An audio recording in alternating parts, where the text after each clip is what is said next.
This week a very special Shabbos. First of all, we have two Torah portions, Chukat and Balak, each of them in their own right extremely important. Chukat talking about purity.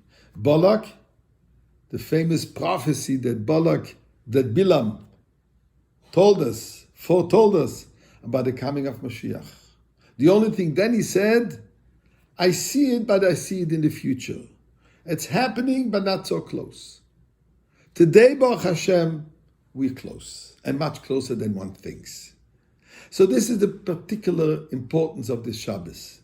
But in addition to that, or rather, together with this, there's also a date, a monthly date. This Shabbat is going to be the 12th day of the month of Tammuz. The Chassidim like to have celebrations, so God gave us another yontif, although it started with a very painful experience. The previous Rebbe, Rabbi Yosef Yitzchak, that's the father-in-law of the Rebbe, in the early summer, I should say, of the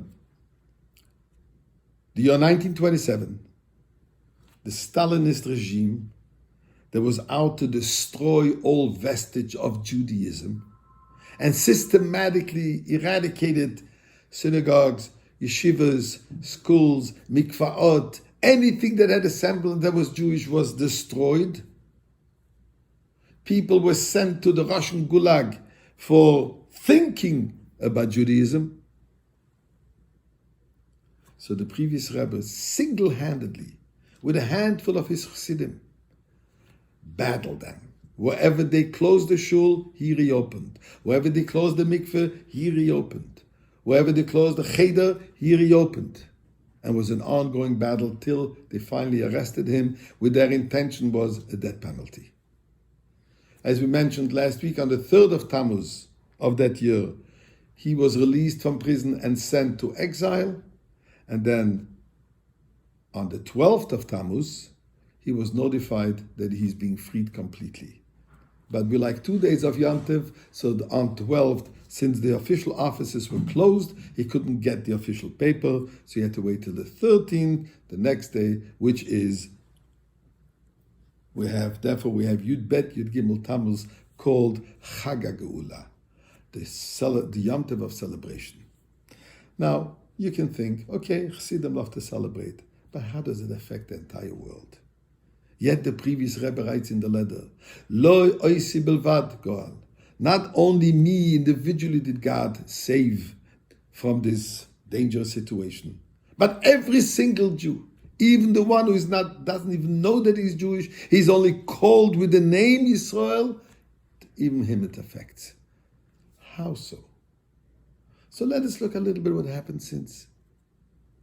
When we're looking at what's happening today in the former USSR, where Judaism is flourishing in unprecedented ways, hundreds of Chabad centers, hundreds of shuls, hundreds of schools, thousands of kids that study in Jewish schools, boys and girls, thousands of kids who go to camps, don't know exactly how they're going to manage this year with the particular pandemic that they're also experiencing. But Judaism is flourishing. Judaism is alive. Something that Stalin never expected. When you think about it, that in the Kremlin, they light the Hanukkah menorah, with Putin lighting the Shabbos. All this happened because of the previous Rebbe, Mesirus Nefesh, self-sacrifice, that he instilled in his Chassidim. So this affected over there, it affected here too. When finally the previous Rebbe arrived to the shores of North America, when North America was a desert of Judaism, there were a few pockets here and there. But here in Montreal, there was nothing. Absolutely nothing.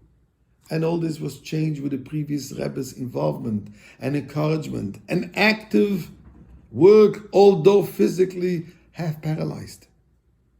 Yet he succeeded in transforming the entire world. And it is being continued by the Rebbe, where we have today SOS Chabad.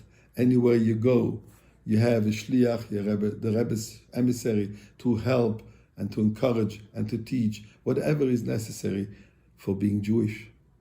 So today, this Shabbos, when we celebrate the 12th which corresponds to the 12 tribes. And the 13th, the number 13, which we know is the word Echad, unity. Let us all unify in that vision and in that mission of the previous Rebbe, which is to bring the world to its ultimate perfection. And the Rebbe's mission, as he said, our generation is the one that is going to conclude it. So with the strength and the message of Yud Beis Tammuz, let us emulate the Mesiras Nefesh of the previous Rebbe. Thank God we're not being threatened in our lives, but let's give of ourselves. Mesiras Nefesh means giving our desire, our will to Hashem and to another Jew. And this together we will merit to celebrate this Shabbos with Mashiach. As Bilam said, I see it from far, know it's close. In Yerushalayim, we'll light the candles tonight at 7:09, and if God forbid we'll still be lighting in Montreal, it would be at 8:28. But let all those flames together light up the Ner Shel Tzion, the candle of Zion, the candle of Geula, the candle of Mashiach. Shabbat Shalom.